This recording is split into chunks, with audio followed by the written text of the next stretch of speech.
The Eagles held possession for over 24 minutes, which is the most they've had in the last 4 decades. After the game, Jalen Hurts with a message to the critics of the Eagles' passing game. So that's what y'all want to see, huh? The grass will be green where you water it, and we decided to water it, and we kind of saw the fruits of our labor in that. Obviously, we've been watering the running game a good bit, and it's kind of natural to put an emphasis on one thing and kind of take an emphasis off of another and see what you guys have kind of seen. And so, we want to just continue to be well-rounded, push to be well-rounded and water all areas of our yard. You had that celebration with Jalen after the touchdown. I know you guys have done it before, but was that kind of a good way to show people like? For sure. That was our moment to tell everybody shut up. Honestly. So yeah. So we're the ones that are supposed to shut up. Well, it was them that said it, wasn't it? Anyway, Philadelphia picks up its 10th consecutive win. For the first time during the streak, they ran more designed passing plays than rushing plays. And as I mentioned in the highlight, for Brown, squeaky wheel, right? Season high in targets and catches. Tim Hasselbeck here.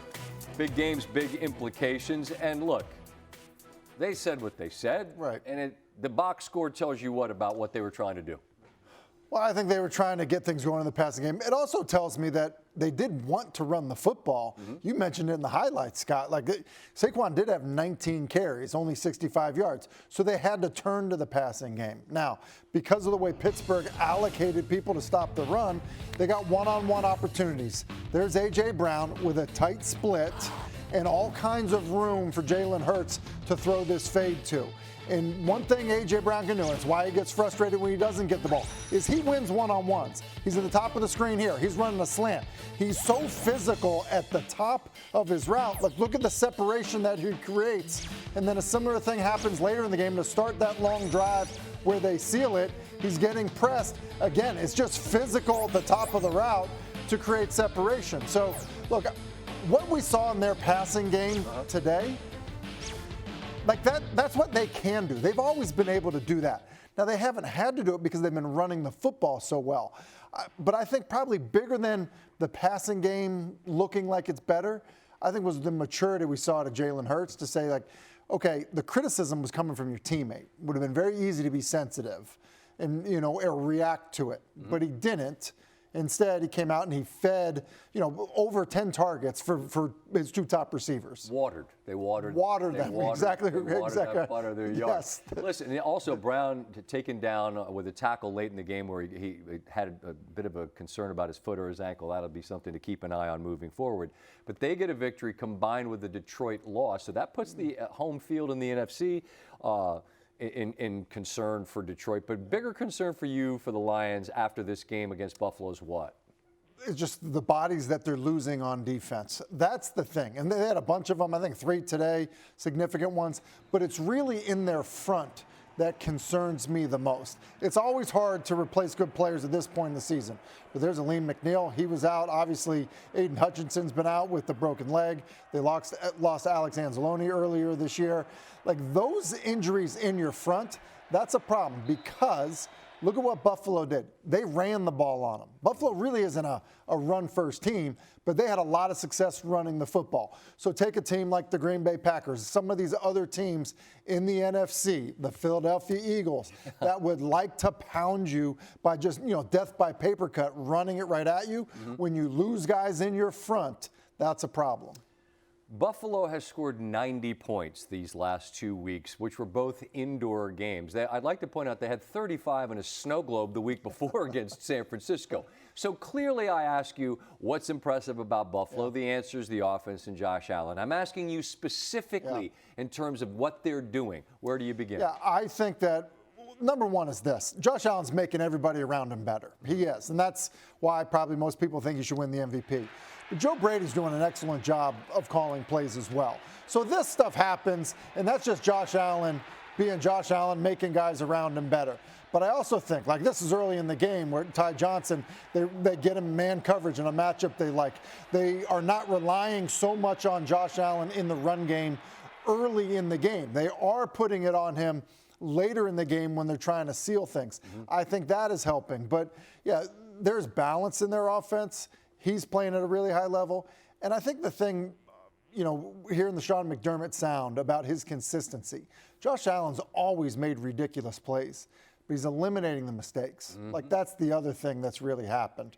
He doesn't have those turnovers, particularly in the red zone, that end up, make you kind of scratch your head of, hey, why would you do that? They don't have another opportunity to play indoors unless they get to New Orleans, which would be the Super Bowl, coupled with the Patriots, the Jets in the middle. They beat Kansas City when they played them. The Mahomes injury, which we'll get to in a minute. Yep. You feel like Buffalo's the best team in the AFC at the moment? They're certainly a threat. They're certainly a threat. Going to Kansas City would be tough with the healthy Mahomes. But outside of that, if he's playing at this level, he cleans up a lot for any football team. Look, that's the last thing. That's the last hurdle, and it's that team. It almost feels like the fates align, and somehow, it's the Arrowhead Invitational again. A lot has to happen for that to happen, but it would feel like cosmically maybe that's the thing to happen. I apologize, and I just know that that'll never happen again. Like you said, that never happened to me before, and it'll never happen again. Colts remain in the mix, but the teams on the far right need a lot to go right. The Steelers clinch a playoff spot thanks to losses by the Dolphins and the Colts. And as I mentioned in the highlight, the Texans do clinch their second consecutive AFC South title after the Colts lose. So Tim Hasselbeck is here. Texans a playoff team.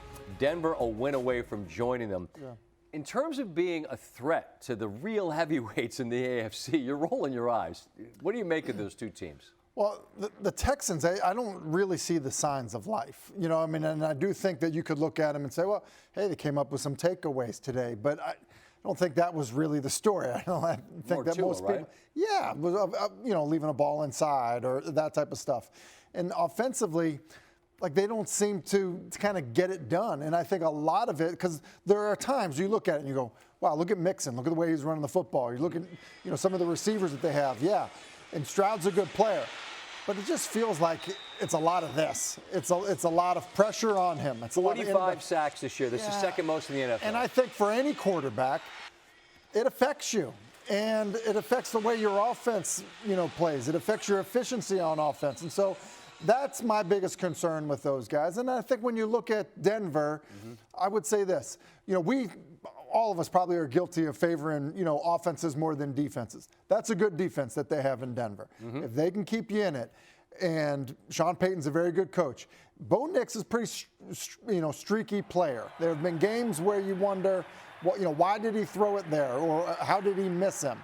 And other times you see him and you go, wait a second, listen, if he can run around like that and he can be hot like that throwing the football with that defense, now all of a sudden that might be a headache for somebody in the postseason.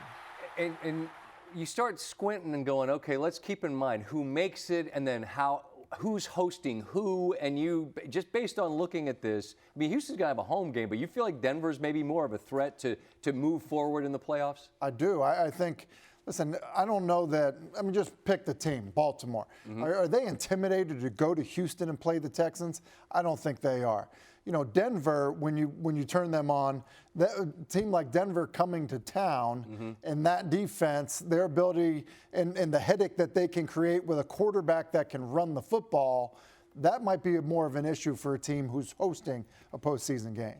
It's just, I think, and I'm guilty of this because we know that things happen every year in the playoffs that you tend to not see coming. But it just feels that we're front-loaded or top-loaded on both the AFC and the NFC. I feel like there's probably a line beneath maybe Pittsburgh and maybe in the NFC, I think it definitely includes all the North teams. Yeah. But it's hard to imagine these teams going on a run. The biggest thing is when we look at the AFC South, let's just be fair, and it's the quarterback situation in Tennessee has been bad. Yep. The cornerback situation in Jacksonville has been really bad. And so when you just look around and what's happened with the Colts, they've been playing multiple guys and it hasn't been great. So you're saying look, listen, the guy that graduates last in his class from medical school, still a doctor. So I guess they're a playoff team, but I don't know that I would be going for surgery with that doctor. We didn't, which is why it's after midnight and we're sitting here talking about. But you know what? As gigs go, this is not bad. Tim Hasselbeck.